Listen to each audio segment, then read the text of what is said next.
Hey, welcome back to Dave Drives. Just arrived this week, 2027 Toyota Land Cruiser. That exterior color, trail dust. This is Toyota going back to a more rugged, right-sized Land Cruiser. It's not trying to be a luxury mall crawler. Who wants that? This one is built around real capability. And the big story here is hybrid power, full-time, four-wheel drive, locking diffs, and some serious off-road hardware. First impressions, this boxy, upright design gives it that classic Land Cruiser look. Here on the outside, it looks more compact and usable than the old full-size Land Cruiser. Strong, retro, modern styling. Is that something? Without looking overly flashy, like the upright glass, should help with visibility, at least from the driver's point of view. It's got the rectangular LED signature, a more modern appearance overall. As you might expect, standard full-time four-wheel drive comes with a 2-speed transfer case, standard center and rear locking differentials, includes some off-road tech on the inside, multi-terrain select and crawl control. You need that. And for a few extra bucks, which this one does have, available stabilizer disconnect mechanism, which helps with extra articulation off-road. All this stuff helps separate it from a lot of these soft-road SUVs you see. What do you say we pop the hood? That's what we do, so we shall. I want to use my notes here to be accurate and correct. It uses the iForce Max 2.4 liter turbo hybrid system. What do you think about that when you hear hybrid nowadays? Do you think it's appropriate? Well, this makes 326 horses, 465 pound-feet of torque.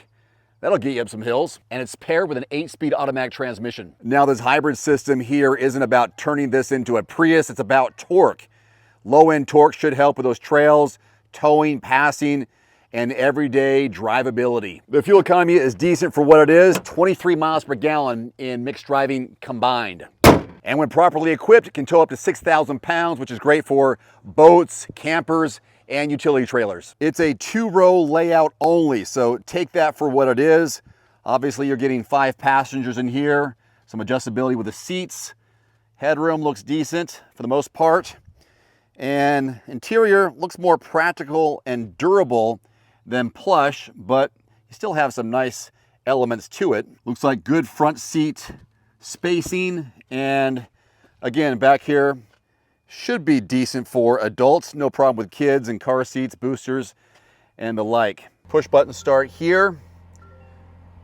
Big physical controls are a major plus.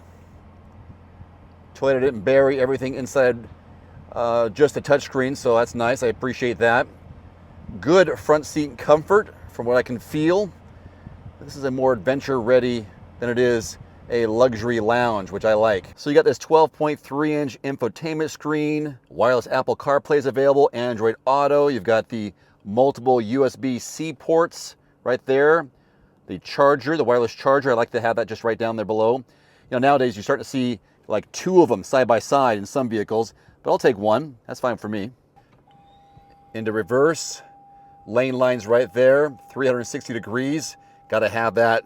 And it says that it has an off-road available camera through the multi-terrain monitor. So if you're in that mode, you'll have that available for you. And here are some of the options for the multi-terrain select system, crawl, different drive modes here. Just want to rattle off some of the safety features for you, including standard Toyota Safety Sense 3.0, adaptive cruise control, lane keeping assist, automatic emergency braking, blind spot monitoring, rear cross traffic alert, and available surround view camera system, which I just showed you there in the center screen. So that's good. As I show you a little bit more of the interior here, some of the vehicles that compete with it include the Lexus GX 550, Land Rover Defender. There's also the Jeep Wrangler and Ford Bronco, if you're so inclined. And then I like this one, Toyota 4Runner. If you take this versus the 4Runner, how would you rate them? This one over the 4Runner? I can see the possible comparisons. I've got a likeness toward the 4Runner, but I can see this one handling just as well. This is kind of SUV that's built for people who really want to use it off-road and take advantage of the usability, the squared off look right here. And a couple of numbers, at least one number I have right now because it just arrived, is the 37.5 cubic feet of cargo room behind this second row. Now that's nice, right? Whether you're camping, whether you're grocery shopping, hauling some gear for your weekend sporting activities for your kids, this works. This makes a lot of sense. So who is this for? Maybe for someone who wants real SUV capability without going full luxury. Not ideal for someone who needs 3 rows, obviously. It's not the quickest SUV, not the cheapest Toyota SUV, but it may be one of the most confidence-inspiring Toyota SUVs you can buy. Kind of feels like a vehicle for people who care more about durability, visibility, capability, and long-term ownership than the flashy gimmicks on the road today.